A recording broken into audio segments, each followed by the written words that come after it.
আসসালামু আলাইকুম প্রিয় বন্ধুরা, চলে আসলাম নতুন একটা ব্লগ ভিডিও নিয়ে। আজকে আমরা বানাবো ঐতিহ্যবাহী ভাপা পিঠা।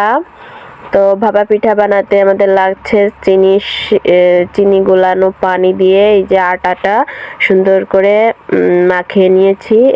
এইভাবে মাখিয়ে নেবেন চিনির পানি দিয়ে সুন্দর, আর লবণ দিবেন স্বাদ মতন দিয়ে এইভাবে যে এবারটা মাখিয়ে নিয়ে এবারটা এই আটাটা দিবেন, চেলে নেবেন।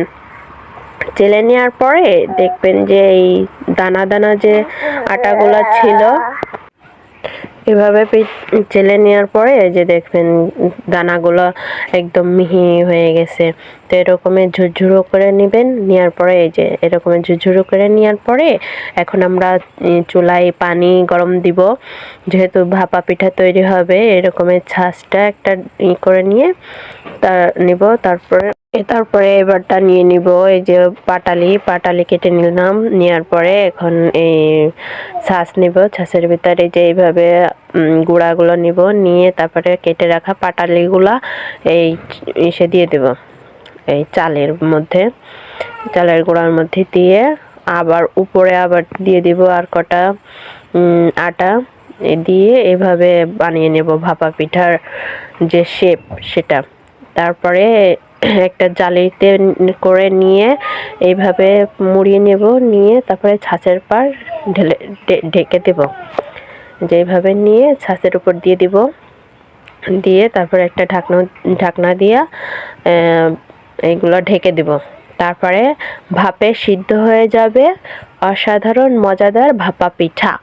তো ভাপা পিঠা কে কে খাবেন, কার পছন্দ? অবশ্যই সবারই পছন্দ ভাপা পিঠা। এই যে হয়ে গেছে, দেখে নিচ্ছি যে ভাপা পিঠা হয়ে গেছে নাকি। হয়ে গেছে, এখন নামাবো।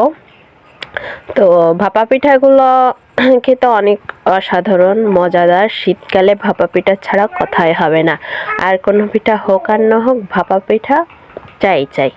তো সকলেই ভাপা পিঠা নিশ্চয়ই অনেক পছন্দ করেন। তো কে কে খাবেন ভাপা পিঠা, চলে আসুন।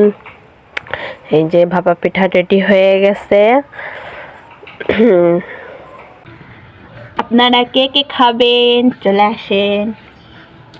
এখন ভাপা পিঠা দারুণ হয়েছে না? এই যে